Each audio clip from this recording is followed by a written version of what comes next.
This really isn't about me or my work. This is really about a really extraordinary panel that's been assembled.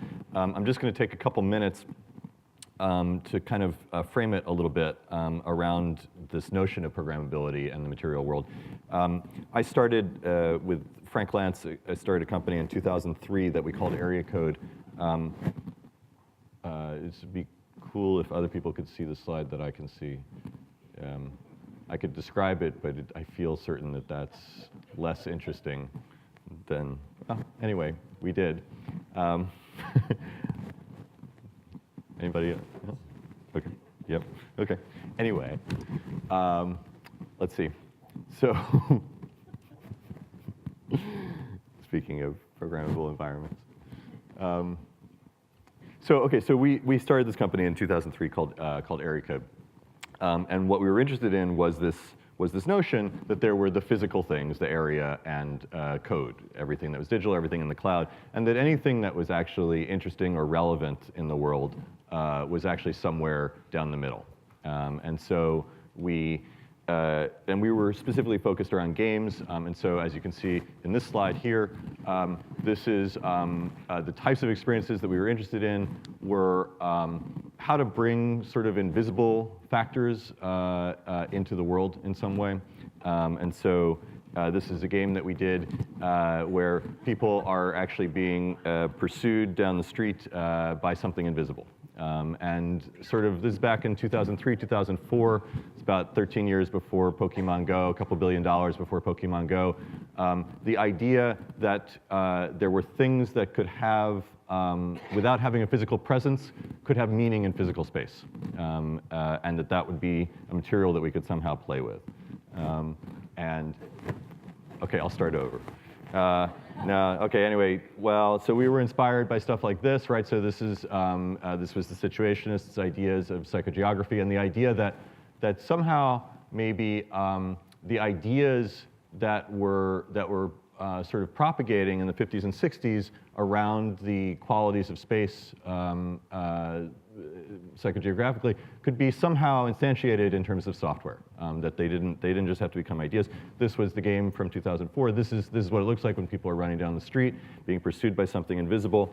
In my time at the Media Lab, I've gotten increasingly interested in actual real things that are invisible. And so there's been a series of collaborations with the Mori Building Company. The real things that are invisible, basically all of the the vast microbiological world that's around you, inside you, and actually usually somewhere in between the two. The work that I've been doing for the last little while is sort of much more focused on that, on the invisible worlds that we are actually surrounded by. You have to do different kinds of things if you're going to engage with that. That's not just a question of programming a phone. You need to somehow be able to engage with that invisible life and that invisible material. We've been using bees to collect that material for us and then sequencing what they bring back for us. That looks more like this. And using that basically to make, for exhibitions, this was at the Venice Architecture Biennale last year. And this idea that underneath all of it is just the conviction that there is something far more valuable and meaningful and in the invisible, and the beauty can be mined from there somehow. And the only other thing I'm going to use to kind of frame this up is this guy, Cedric Price, who, when I studied in Frankfurt in the early 90s, he was hanging out there, among other things that he was doing. And best known for the 1964 Fun Palace. And I mention it because I feel like the Fun Palace has somehow touched, I would say, probably everybody's work here in some way without ever actually getting built. And that's what ideas can do. But that it's something that people keep trying to build, this idea of a building that can become whatever it needs to become. And it was instantiated by Richard Rogers et al. In the Pompidou. This is I would say, the latest version setting out to bring it to life. This is the shed, which is being built in New York City. This will be ready in April 2019. So that's roughly the city block there, and it's a 5-story exhibition space.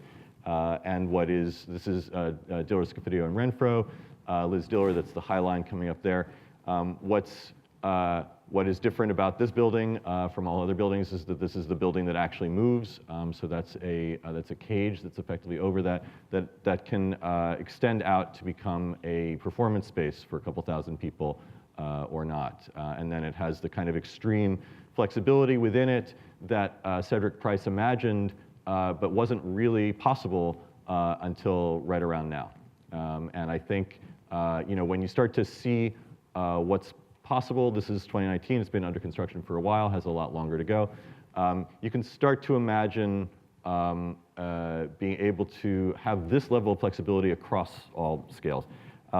I include this. This is the Herzog and Demeron arena in Munich, which the problem there is that you couldn't build. They couldn't build an arena for both of the different football teams that were there, so they built one that could actually just do that and let you know which team was playing. And this is like 2003, 2004, and I remember at the time thinking, wow, that's really legitimately provocative, right? It's a building that can change its skin to somehow suggest or communicate what's actually happening inside.